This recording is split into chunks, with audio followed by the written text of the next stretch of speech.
न मैंने तुम्हें क्षमा किया है।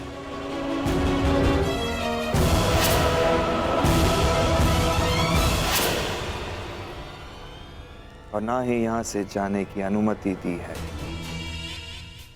सुना है कि तुम सबके समक्ष अपना मुख नहीं दिखा सकती, परंतु यहां तो केवल मैं और तुम हो। चंद्रमा भी चकोर के लिए मेघों से निकल ही आता है सुंदरी। जिस मुख का प्रतिबिंब देखकर मेरा मन विचलित हो चुका है, उसकी वास्तविक छवि तो दिखाओ।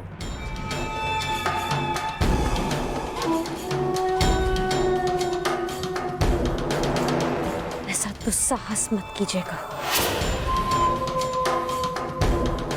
प्रतिरोध? कीचक का प्रतिरोध? अच्छा है। ऐसा लक्ष्य पाने का आनंद ही क्या जिसमें प्रतिरोध ना हो। जहां विरोध हो वहां विजय प्राप्त करने में कीचक को सदा प्रसन्नता होती है। अब अपना मुखड़ा दिखाओगी सुंदरी, या अपने हाथों को कष्ट देना होगा?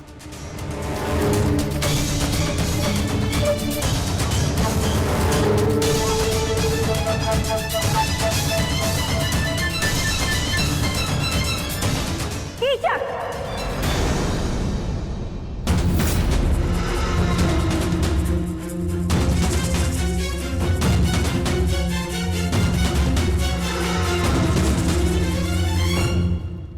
हम तुम्हें पहले भी कह चुके हैं कि सायरंदरी हमारी सेवा में है। जाओ सायरंदरी।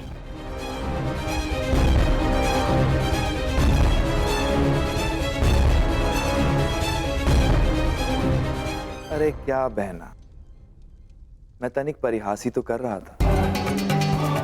तुम तो जानती हो कि मेरा नटखटपन अब तक गया नहीं है। सायरंदरी क्या, मैं तो उर्वशी को देखकर मोहित ना हूं। वैसे इतने से दिनों में बड़ी प्रिय हो गई है ये दासी। बहना, ऐसा क्या है जो तुम सदा इसका पक्ष लेती हो? हम तुम्हारी बहन हैं, तुम्हारी सुरक्षा की कामना करते हैं। कुछ उपहास जीवन का अंत बन जाता है कीचक, अंत। सायरंदरी गंधर्व पत्नी है, 5 गंधर्वों की सुरक्षा में है। ध्यान रखना।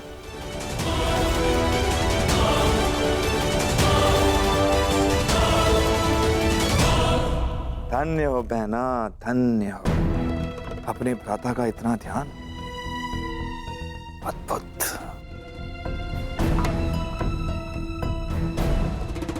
ये सायरंदरी कौन है ये तो मैं भली भांति जान गया हूं, और इसके 5 गंधर्व पति कौन है वो भी जानता हूं। बस शेष है तो केवल उन 5 पांडवों को पहचान।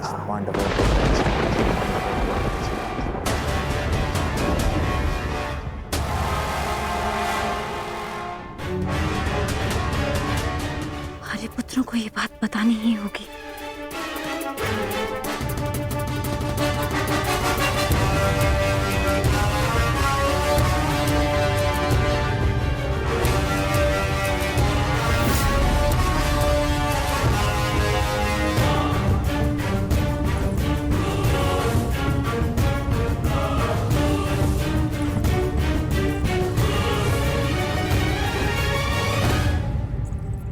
आर्य अर्जुन, नकुल, सहदेव, आर्य भीम और स्वयं आर्य युधिष्ठिर भी कहीं दिखाई नहीं दे रहे। पता नहीं कहाँ गए सबके सब। शायरेंद्री, तुम्हें राजसभा में उपस्थित होने का आदेश मिला है। मदिरा लेकर अतिथियों के स्वागत के लिए तुरंत आओ। परंतु मैं तो महारानी की सेवा में हूँ। मेरा राज्यसभा में क्या कार्य? वो मुझे ज्ञात नहीं। ये राज आदेश है, पालन करो।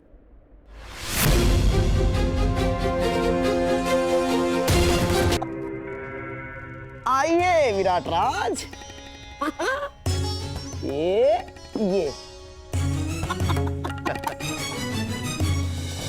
अति उत्तम चाल गंधार नरेश। ठीक ही सुना था। हाँ। आपके पास से आपकी हर बात मानते हैं। नहीं नहीं, आप जैसे शुभ चिंतकों के प्रेम का प्रताप है बस। विराट राज, आपका ये स्वागत सदा स्मरण रहेगा। अहो भाग्य।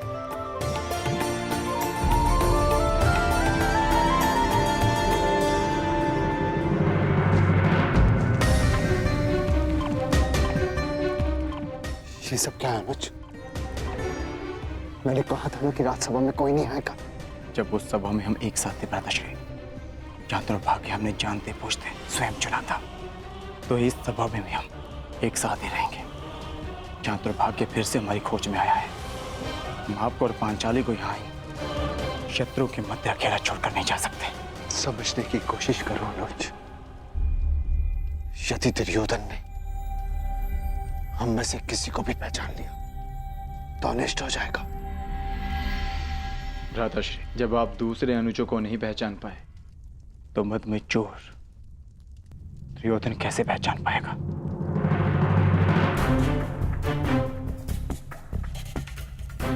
हम पांचों इस सभा में उपस्थित हैं।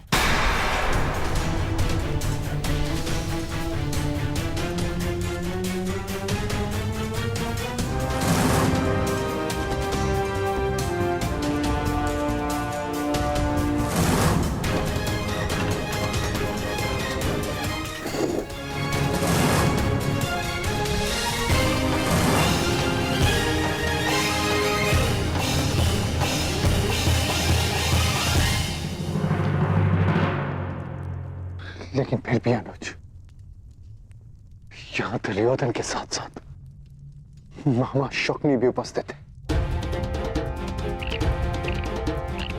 और तुम जानते हो कि उनकी दृष्टि कितनी तीक्ष्ण है। सावधान रहना अर्जुन, सावधान। और सेनापति कीचक जाओ जाओ जाओ। पधार रहे हैं।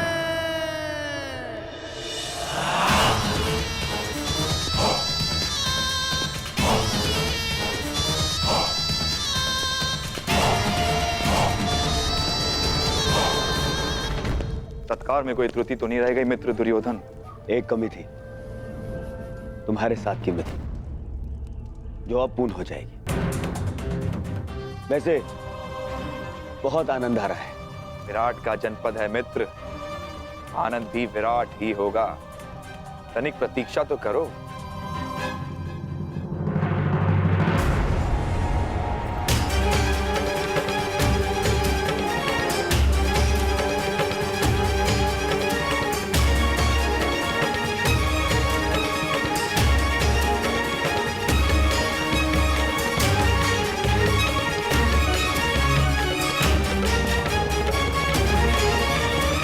दासी सैरंद्रे, हस्तिनापुर युवराज के लिए मदिरा प्रस्तुत करो।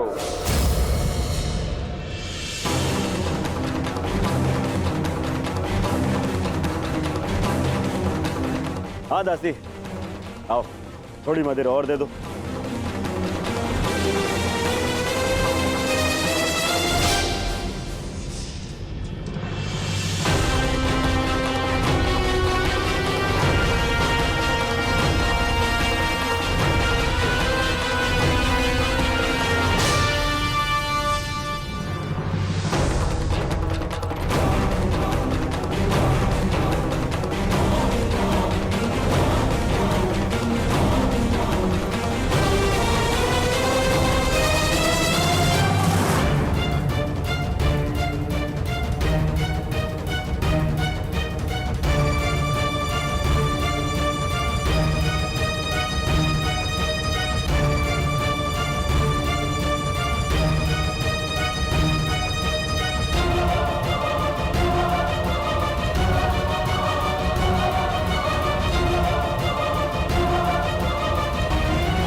अतिथि की प्यास बुझा के अतिथेय को प्यासा नहीं रखते दासी।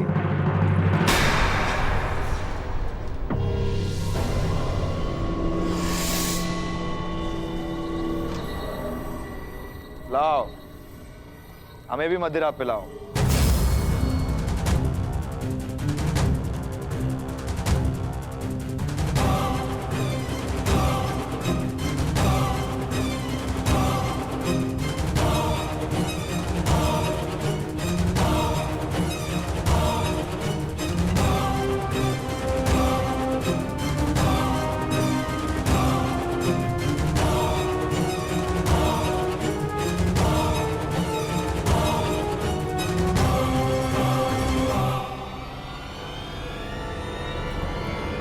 शांत।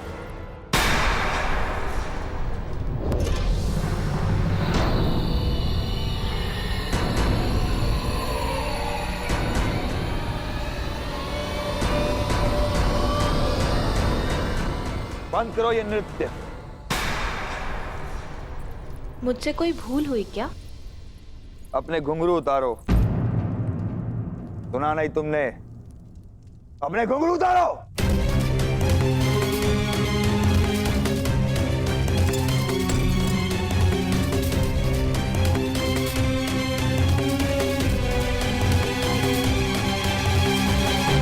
अब इसे दासी सैरंद्री को दो।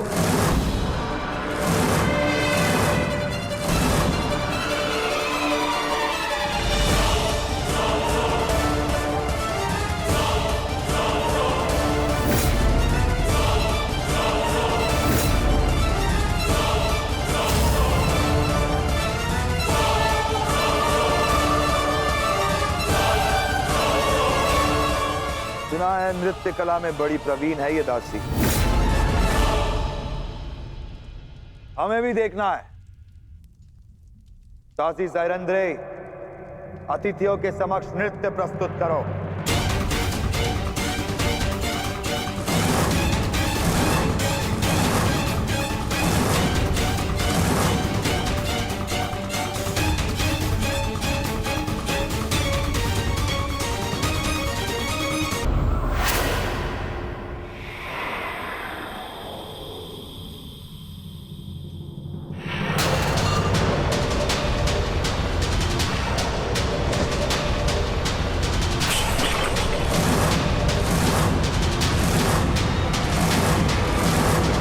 जिसके आदेश के विरुद्ध स्वयं विराटराज नहीं जा सकते, उस महाबली कीचक की आदेश की अवहेलना की तूने।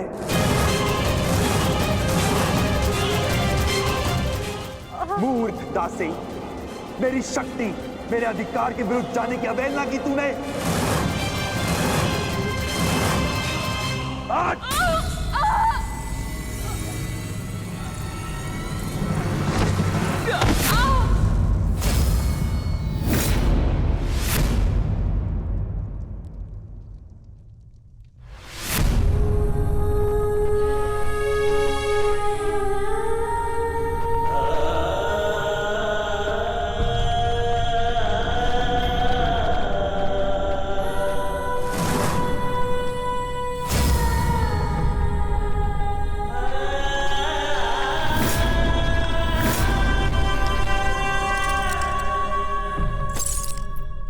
घुंघरू पहन और नृत्य कर, नहीं तो तेरे प्राण यहां नृत्य करेंगे।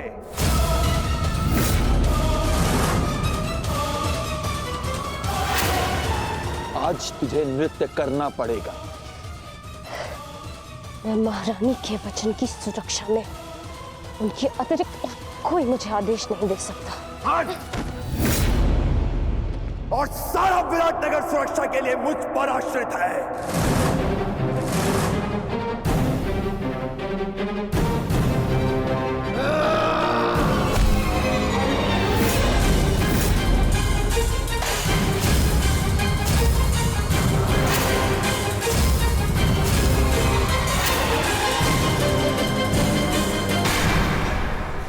शांत भी, शांत।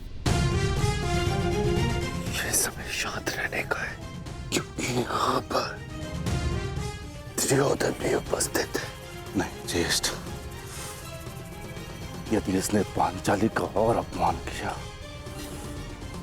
तो मैं इसका शीश धड़ से अलग कर दूंगा। दयानुज, शांत। कोई नहीं आएगा तेरी सहायता के लिए यहां पे। घुंघरू पहन और नृत्य कर, बस सेनापति।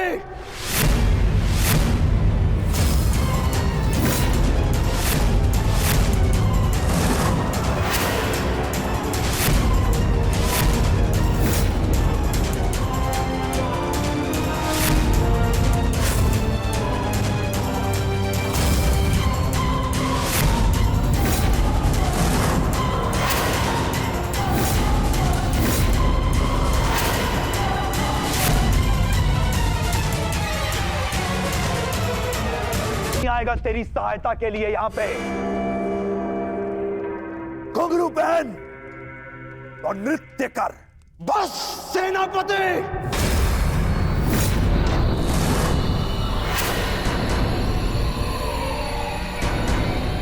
कौन था ये? किसने अपनी मृत्यु को ललकारा है?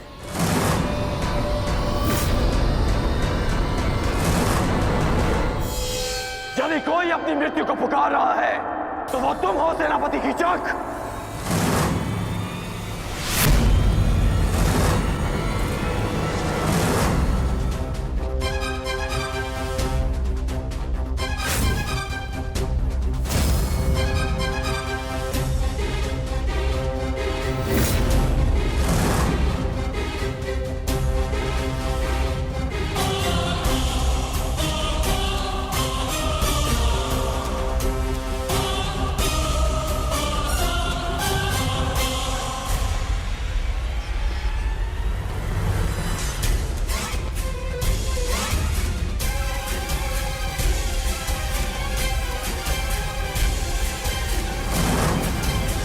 नारी, नारायणी और नाश तीनों की एक राशि होती है। यदि नारी को नारायणी के पद से गिराया गया तो नारी नाश भी कर सकती है।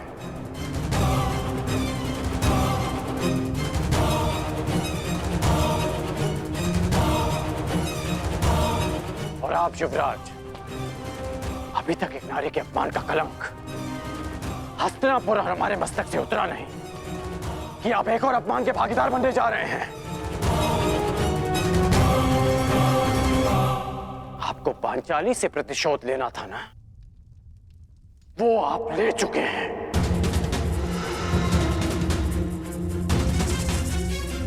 फिर इस अभागी ने आपका क्या बिगाड़ा? आप इस अपमान में भागीदार क्यों बन रहे हैं? मित्र,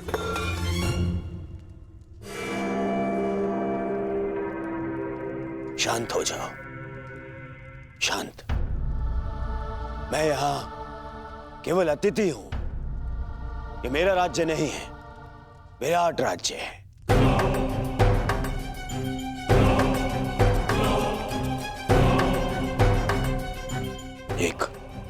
एक स्वामी अपनी दासी के साथ कैसा बर्ताव करे, इस पर प्रश्न उठाने का अधिकार मुझे नहीं है। सही कह रहे हैं आप कि आपका अधिकार नहीं है।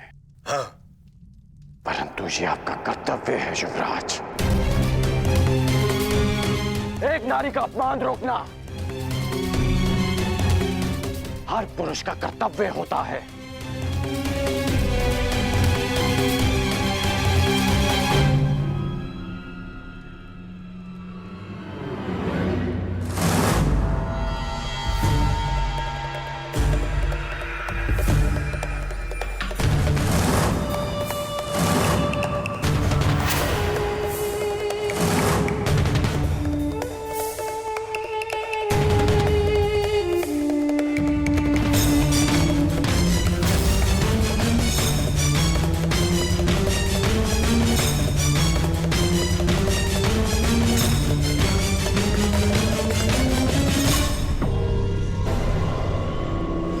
सायरंधरी गंधर्व पत्नी 5 गंधर्वों की सुरक्षा में है।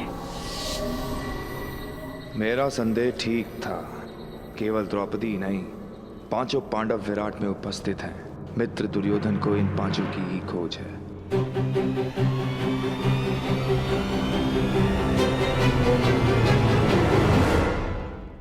मैं क्या कर सकता हूं? तुम शांत हो जाओ। हाँ,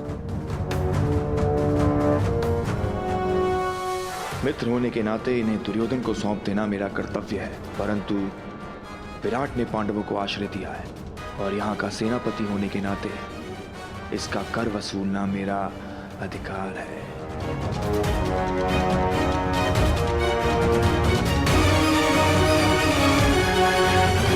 बहुत हुआ दासी, अब जाओ यहां से। तुम्हारी इस अवहेलना के कारण हमारे मित्र दुर्योधन का अपने मित्र से कलह हो गया है। आनंद के क्षणों को मैं व्यर्थ नहीं जाने देना चाहता। अब जाओ यहां से। सुना नहीं?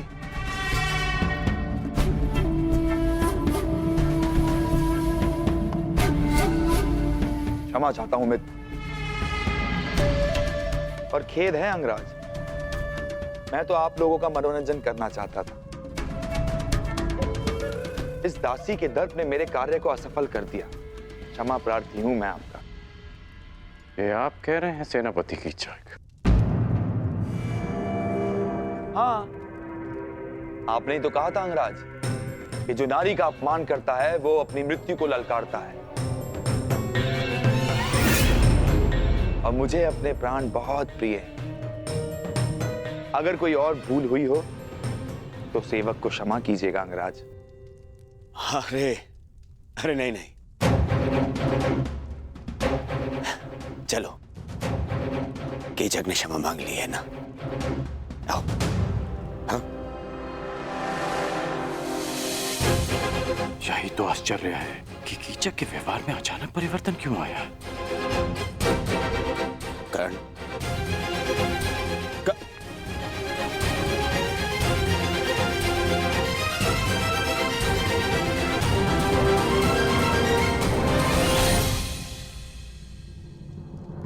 तुम्हारे अपमान का प्रतिकार मैं उसी क्षण कर देता पांचाली, परंतु तुमने मुझे क्यों रोका?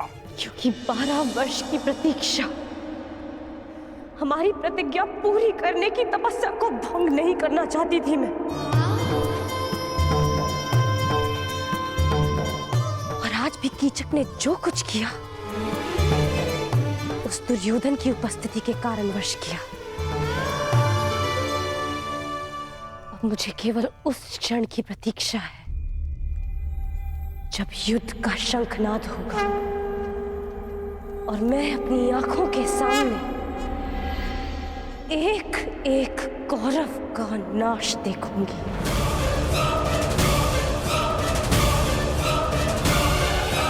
उस क्षण के संतोष के लिए ये पांचाली कितनी भी पीड़ा, कितना भी अपमान सह सकती है। परंतु अब हमारे यहाँ रहना भी ठीक नहीं है, ना ही हमारी सुरक्षा के लिए और ना ही पंचाली की। हमें शीघ्र ही स्थान छोड़ के चले जाना चाहिए। नहीं नकुल, हम सब इस राज्य में प्रमुख पदों पर हैं। मैं महाराज का विश्वास पात्र सभासद हूं। अनुज भी मुख्य रसोइया है। अर्जुन राजकुमारी उत्तरा का शिक्षक है। पांचाली महारानी की विशेष सहयोगी है। और तुम अश्वशाला संभालते हो और सहदेव गौशाला। इसीलिए हम सबका यहां से एक साथ निकलना निश्चित ही लोगों का ध्यान आकर्षित करेगा। परंतु मुझे नहीं लगता ज्येष्ठ कि शेष 2 माह सरलता से कट पाएंगे। मेरी मानिए तो मध्यरात्रि में हम विराट राज्य को छोड़ देंगे। पता जब तक किसी को हमारी अनुपस्थिति का बोध होगा, हम सबके पहुंच से दूर होंगे। भ्राता भीम का मत उचित है ज्येष्ठ भ्राताश्री। दुर्योधन शीघ्र यहाँ से जाते नहीं दिखता, और जब तक वो यहाँ रहेगा संकट हमारे सिरों पर मंडराता रहेगा। मैं भ्राता अर्जुन के साथ सहमत हूं। ठीक है, यदि तुम सबका यही मत है तो हम सब लोग आज रात्रि गुप्त रूप से प्रस्थान करेंगे।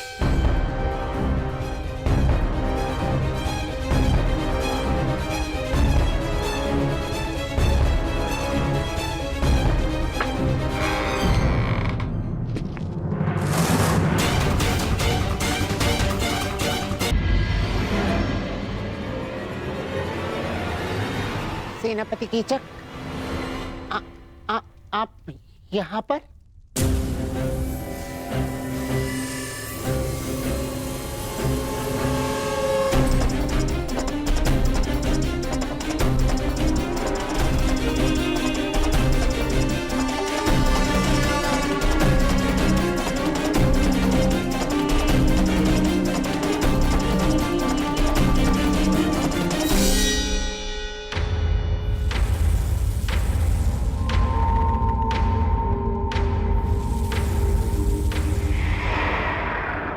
तो सायरंद्री के 5 गंधर्व पति उसकी रक्षा के लिए आ ही गए।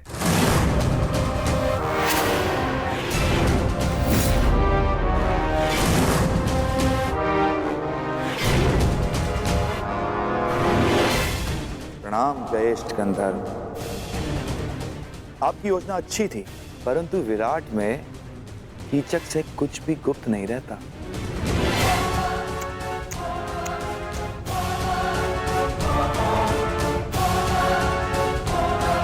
बेचारा दुर्योधन सारे आर्यव्रत में सेना लिए घूम रहा है, तुम लोगों की खोज कर रहा है। उसका आखेट ठीक उसकी नाक के नीचे बैठा। अद्भुत। प्रतिशोध की चाह मनुष्य को क्या से क्या बना देती है। दुर्योधन ने स्वप्न में भी नहीं सोचा होगा कि महान धर्मराज युधिष्ठिर कंक बनकर विराट का मनोरंजन कर रहे होंगे। अद्भुत। और भोजन भक्त महान भी दूसरों के लिए भोजन पका रहा है, झूठे पात्र धो रहा है।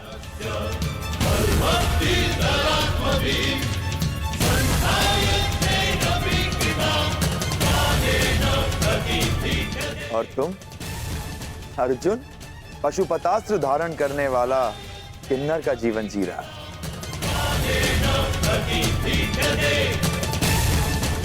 और बेचारे कोमल सुंदर नकुल सहदेव जो सदा सुगंध में नहाए रहते थे, आज अश्वों की लीद और गौवंश का गोबर साफ कर रहे हैं।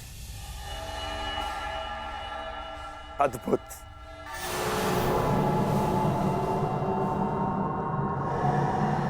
और तुम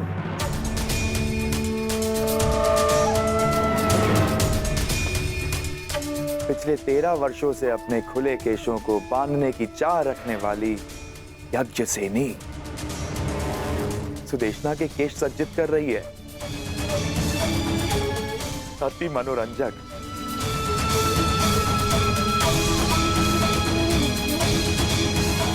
तुम पांचों भाई धूल झोंकने में सफल हुए, स्वीकार है। परंतु द्रौपदी अपना रूप नहीं छिपा सकी। ना ना ना ना, इसमें तुम्हारा कोई दोष नहीं है। तुम्हारे सौंदर्य और यौवन का दोष है।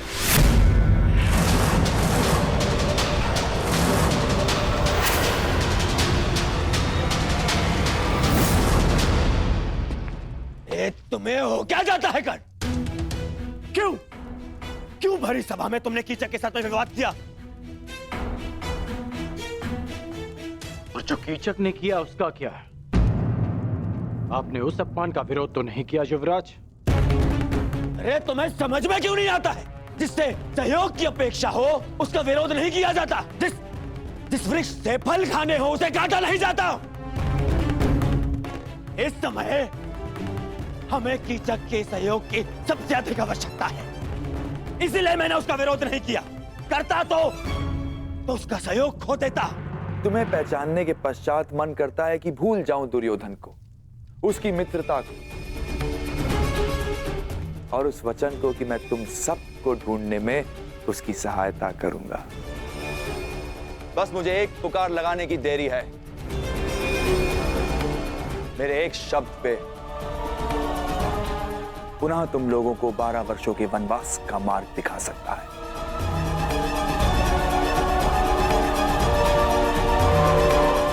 और यदि ऐसा हुआ तो कैसा लगेगा यज्ञसेनी?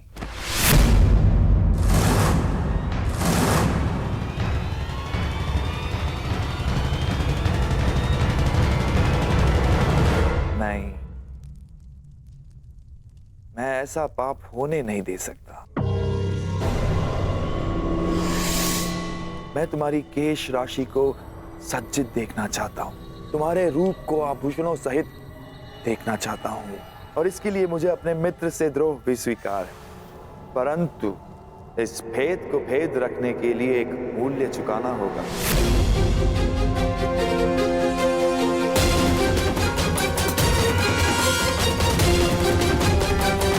जो मेरे लिए कोई महत्व नहीं रखते, वन में रहो या महल में, लेकिन द्रौपदी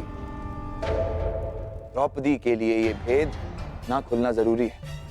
इसीलिए मेरे पास एक प्रस्ताव है। सोच समझकर, ध्यान से सुनकर निर्णय लेना। आज रात्रि चंद्र ग्रहण है और इस अंधेरी रात में मैं यज्ञसेनी के रूप के प्रकाश में स्नान करना चाहता हूं।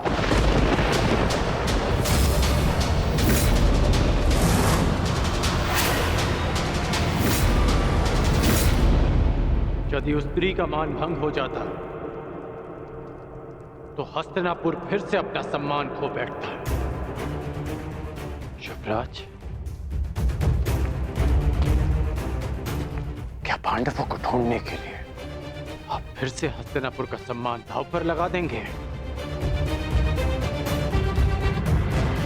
पांडव मिले या ना मिले, परंतु अब जब भी वो सामने आएंगे तो हम उनसे युद्ध करेंगे, युद्ध में उन्हें पराजित करेंगे। और मेरा मानना है कि हमें हस्तिनापुर वापस चले जाना चाहिए। कितनी बार मैंने तुमसे कहा है कि तुम केवल और केवल बाण चलाया करो, बाण, अपना मस्तिष्क नहीं। समझ गए? तुम केवल युद्ध करना जानते हो, राजनीति करना तुम्हारे बस की बात नहीं है। समझाओ, समझाओ अपने मित्र को। पांडवों को पकड़ने का अंतिम अवसर है हमारे पास दुर्योधन, अंतिम लक्ष्य हमारे सामने है दुर्योधन। और तुम्हारा ये प्रिय मित्र कह रहा है कि हस्तिनापुर जाकर हम संतोष की निद्रा में सो जाए।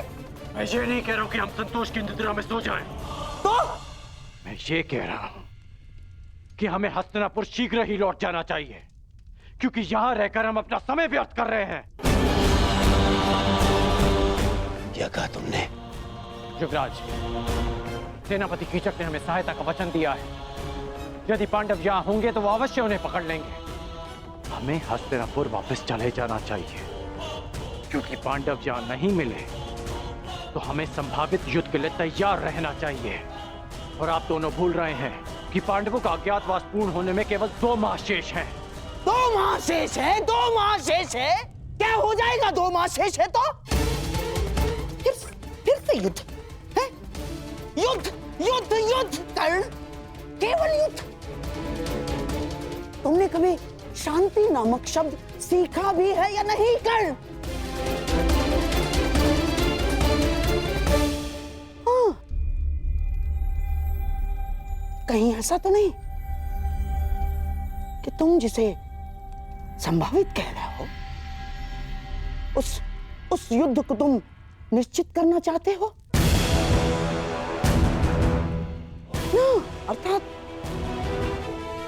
तुम्हें ऐसा क्यों लगता है कि युद्ध ही होगा? कहीं ऐसा तो नहीं कि तुम चाहते हो कि पांडवों का अज्ञातवास पूर्ण हो जाए?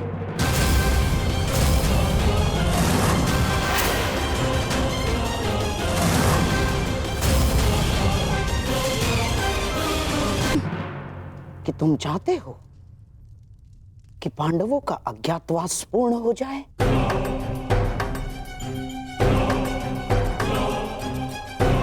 हैं? आपको कोई बात समझ में आती भी है या नहीं?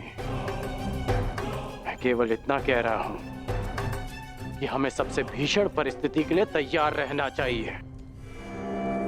ये युवराज, हम जितना समय यहां व्यर्थ करेंगे उतनी ही युद्ध में हमें हानि पहुंचेगी। पांडवों का अज्ञातवास पूर्ण हो जाए, इससे भीषण भयानक परिस्थिति और क्या हो सकती है अंगराज? बस करिए आप दोनों, बस।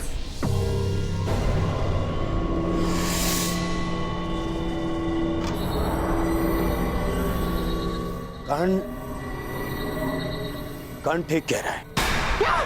मामा श्री, कीचक ने मुझे वचन दिया है, वो अवश्य उसे पूर्ण करेगा। ये उसका राज्य है, हम केवल यहां बैठे प्रतीक्षा कर सकते हैं और कुछ नहीं। मैं निश्चित रूप से कर्ण का समर्थन करता हूं। हम शीघ्र ही हस्तिनापुर के लिए प्रस्थान करेंगे और सैन्य अभ्यास आरंभ करेंगे।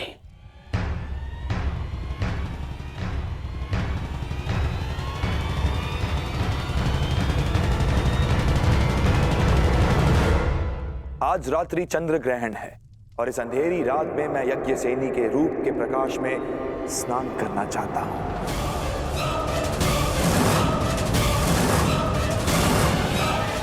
बस एक रात्रि पांचाली के साथ और तुम्हारा मंतव्य पूर्ण।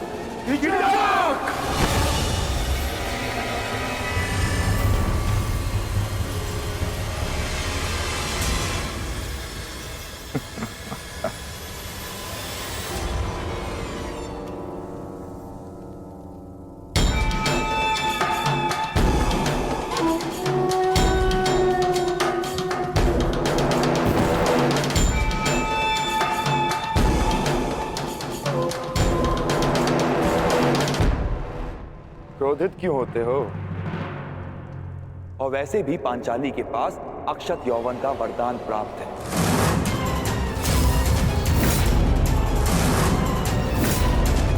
कुछ नहीं बिगड़ेगा उसका।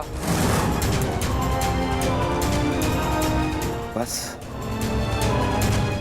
मुझे केवल एक रात्रि का सुख दो पांचाली।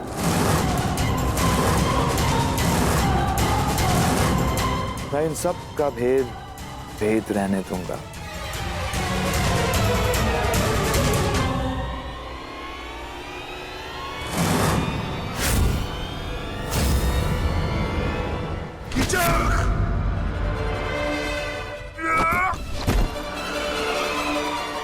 ये तुम्हारे जीवन का अंतिम शब्द है। दुर्योधन अधिक दूरी पर नहीं है युधिष्ठिर। अपने अनुज से कहो कि अपने हाथों को अपनी मर्यादा में रखे। नहीं तो अगर मेरी जीवा ने मर्यादा भंग की तो तुम लोगों का अज्ञातवास भंग हो जाएगा।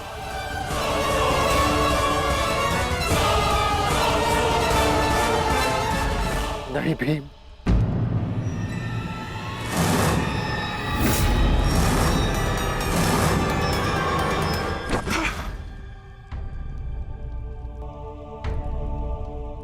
इस समय तुम्हारा ईश्वर मैं हूं युधिष्ठिर।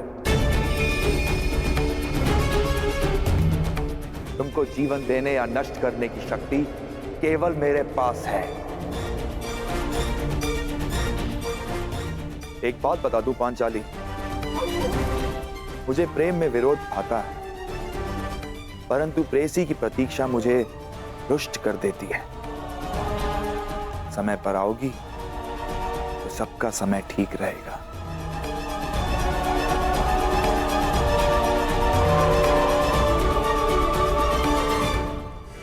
आज्ञा।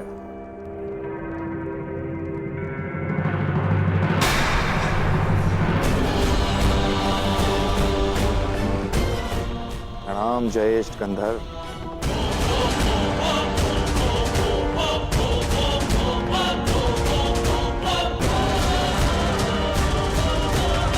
मैं उस कीचक का वध कर दूंगा। शांत अनुज। उसने हमारे मुख पर पांचाली को घृणित प्रस्ताव दिया है और आप कह रहे हैं कि मैं शांत हो जाऊं? क्या इस वनवास ने हम सबको नपुंसक बना दिया है?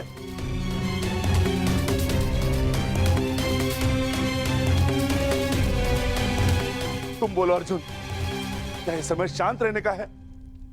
हाँ,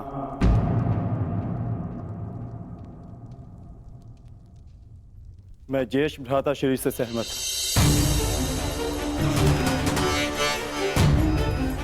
हमें शांत रहना होगा, परंतु इसका अर्थ ये नहीं कि कीचक को दंड नहीं मिलेगा। कीचक को दंड अवश्य मिलेगा। आप मारेंगे उसे, परंतु मेरी योजना से। मैं आज रात्रि कुमारी उत्तरा को राग असावरी का अभ्यास कराना है।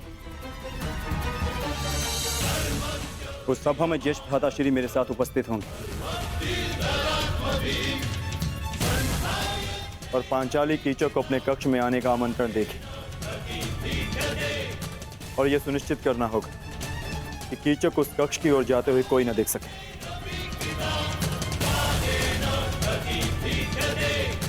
कीचक पांचाली के कक्ष में प्रवेश करेगा, परंतु उसे ज्ञात भी नहीं होगा कि वहां पांचाली नहीं, भ्राता भीम उसकी प्रतीक्षा कर रहे होंगे।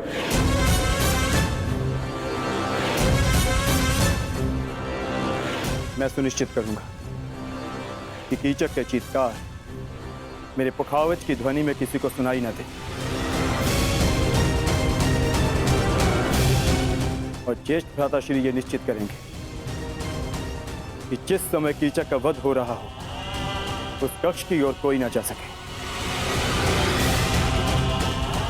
ताकि भ्राता भीम अपना कार्य पूर्ण करके वहां से निकल सके।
अरे कीचक, क्या हुआ? कहाँ खोए हुए हो? ये संगीत संध्या तुम्हारे मनोरंजन के लिए ही आयोजित की गई है। हाँ, उसी का तो आनंद ले रहा हूँ बहना।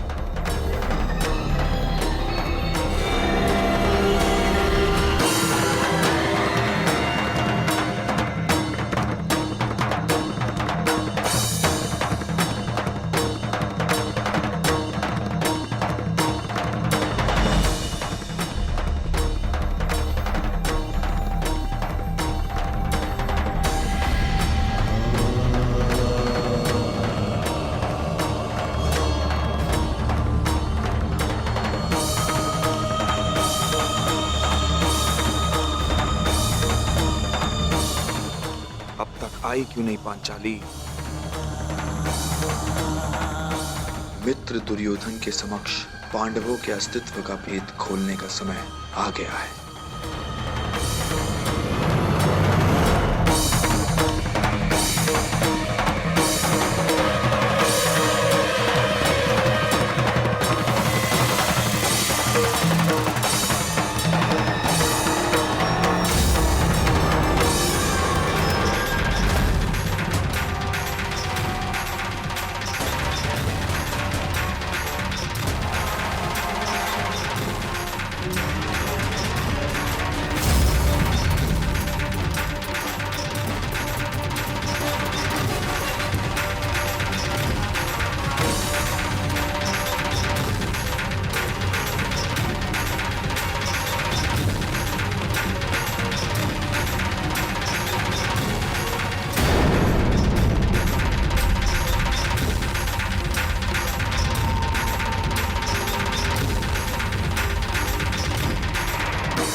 मदिरा सेनापति,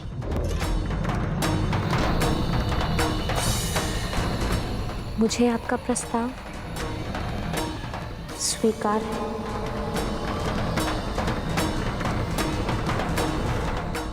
मैं आपके कक्ष में आपकी प्रतीक्षा करूंगी।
आइए।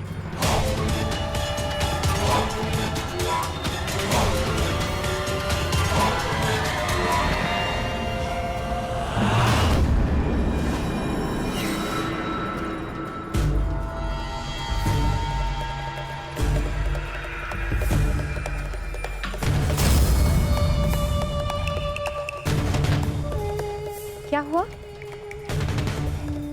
आप रुक क्यों गए? आइए ना।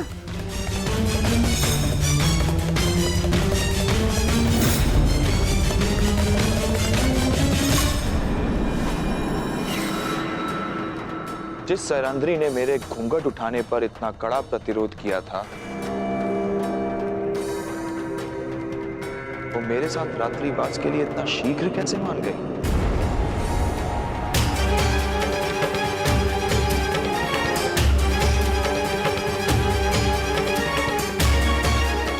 व्यवहार में अचानक परिवर्तन संदेह को जन्म देता है सुंदरी। हम तुम्हारे साथ रात्रि बिताएंगे, परंतु यहां नहीं, किसी और कक्ष में।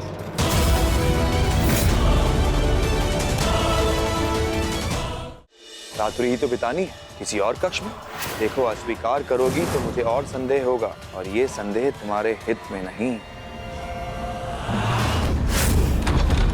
ये द्वार बाहर से कैसे बनते? क्या हुआ? रात्रि ही तो बितानी है, किसी और कक्ष में। क्या अंतर है? देखो, अस्वीकार करोगी तो मुझे और संदेह होगा, और ये संदेह तुम्हारे हित में नहीं।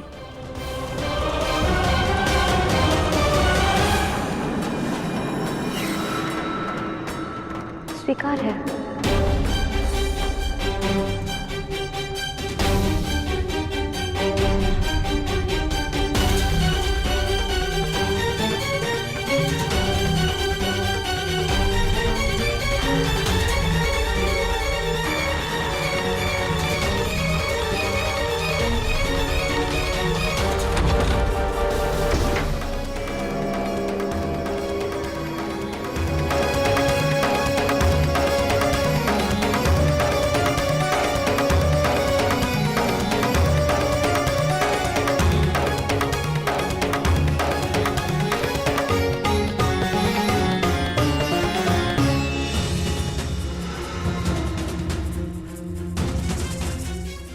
ये द्वार बाहर से कैसे बनते?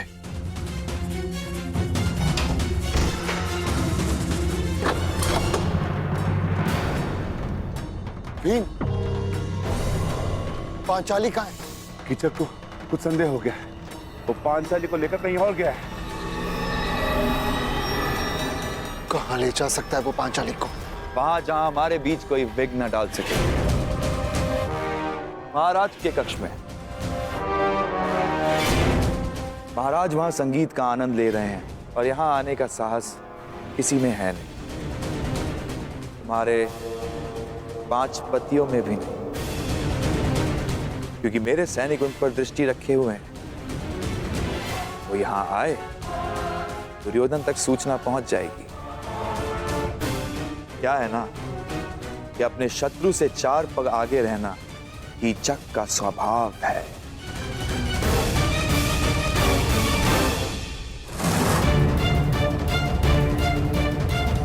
ज्येष्ठ, ये रक्षक यहाँ क्यों? ये कीचक के निजी रक्षक है, परंतु ये महाराज के कक्ष के बाहर क्या कर रहे हैं? क्योंकि कीचक यही है ज्येष्ठ। मैं अभी रक्षक का वध करके कीचक को समाप्त कर दूंगा। नहीं भी, यदि यहाँ कुछ उपद्रव हुआ तो हमारे विषय में सबको ज्ञात हो जाएगा। तो क्या करें? आज महाराज की शैया पर हमारे प्रेम की सेज सजेगी।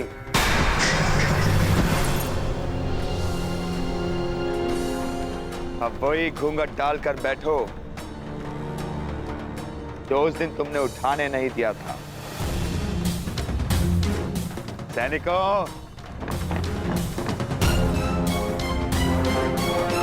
सावधान रहना और किसी को भीतर मत आने देना, किसी को भी नहीं।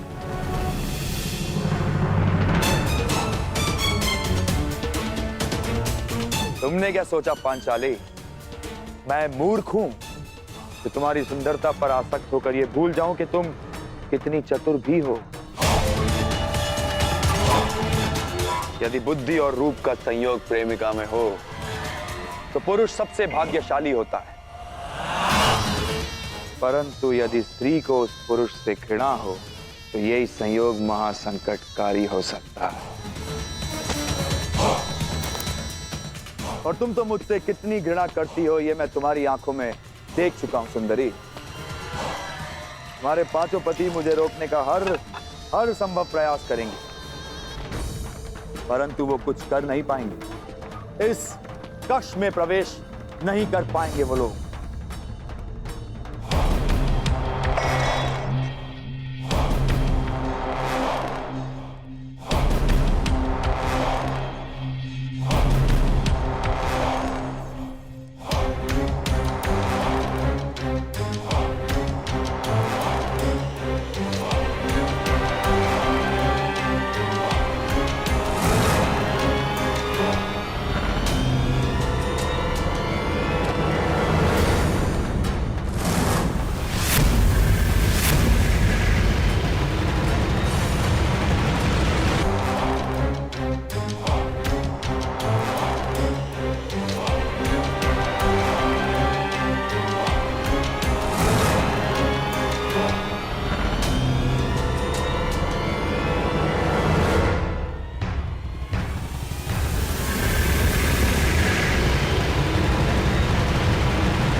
तुम भूल गए कि पांचाली के ज्येष्ठ पति को महाराज के कक्ष के सारे द्वार क्या थे?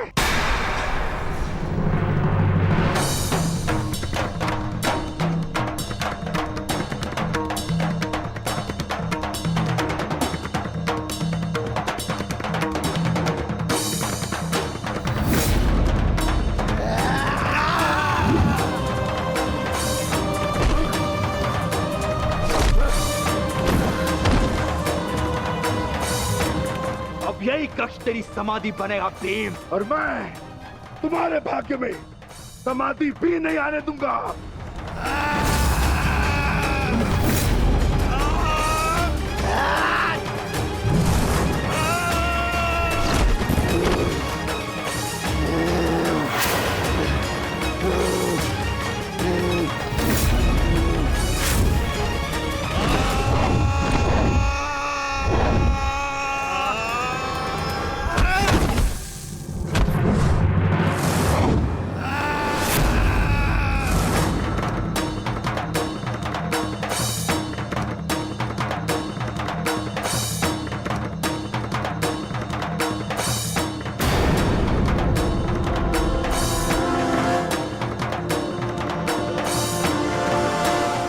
श्रीमती कीचक कहाँ?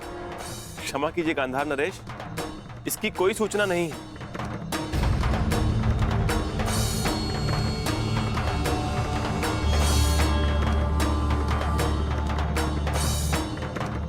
क्यों? भरी सभा को छोड़कर कहां जा सकता है कीचक? उसके निजी अंगरक्षक भी तो दिखाई नहीं दे रहे।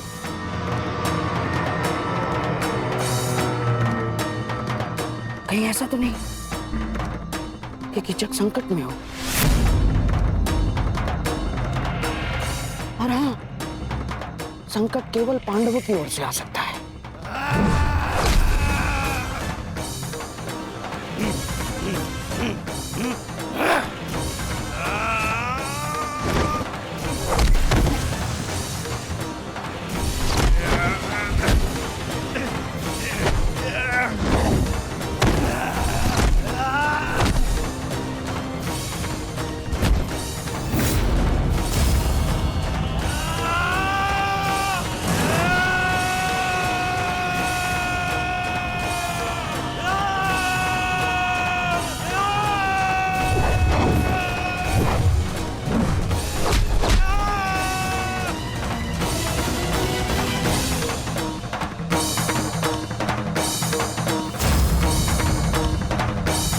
दुर्योधन,